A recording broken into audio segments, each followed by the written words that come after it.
দেখছেন এই সময়ের বাণিজ্য। ইতালি গমনেচ্ছুদের ভিসা সহ পাসপোর্ট দ্রুত ফেরত দেওয়ার দাবিতে গুলশানে চলছে গণ অবস্থান কর্মসূচি। সেখানে আছেন রিপোর্টার আল কাসের, সরাসরি যাচ্ছে তার কাছে। কাসের, ইতালি গমনেচ্ছুদের মধ্যে এম্বাসিতে যাদের ভিসা সহ পাসপোর্ট আটকে আছে সেই বাংলাদেশি নাগরিকরা দ্রুত ভিসা সহ পাসপোর্ট ফিরে পাওয়ার জন্য আজকে গুলশানের শাহাবুদ্দিন পার্কে, বিচারপতি শাহাবুদ্দিন যে পার্ক আছে সেই পার্কে অবস্থান কর্মসূচি পালন করছে।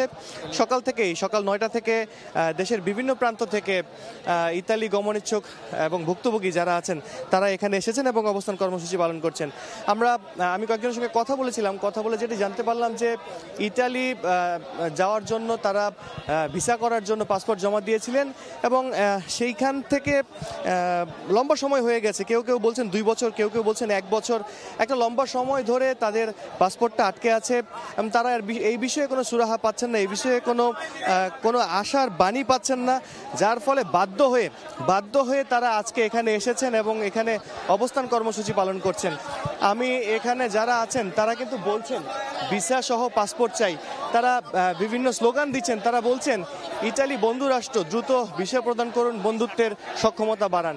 এবং এই বিষয়টি নিয়ে তারা বর্তমান সরকার যারা আছেন বা দায়িত্বশীল যারা আছেন তাদের দৃষ্টি আকর্ষণ করার চেষ্টা করছেন এবং তারা বারবার করে বলছেন যে দ্রুত ভিসা সহ পাসপোর্ট তাদেরকে ফেরত দিতে হবে। তারা একটা কথা বলছেন যে আমি যাদের সঙ্গে কথা বলছি তারা জানিয়েছেন ডকুমেন্ট যদি ঠিক থাকে ভিসা কেন দেওয়া হচ্ছে না, এবং তারা বলছেন যে অপেক্ষার আর সময় নাই, দ্রুত ভিসা সহ পাসপোর্ট, এরকম দাবি তারা এখান থেকে তুলছেন।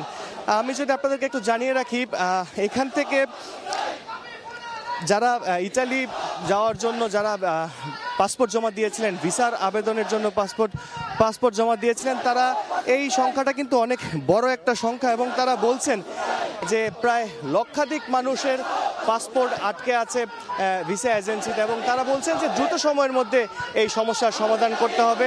এজন্য তারা আজকে বিচারপতি গুলশানের শাহাবুদ্দিন পার্কে জড়ো হয়েছেন এবং তারা বলছেন, আপনারা শুনতেই পাচ্ছেন, তারা কিন্তু এক দাবি দিচ্ছে এবং তারা বলছেন যে ভিসা সহ পাসপোর্ট চাই। তো এই ছিল গুলশান থেকে আমার কাছে সবশেষ।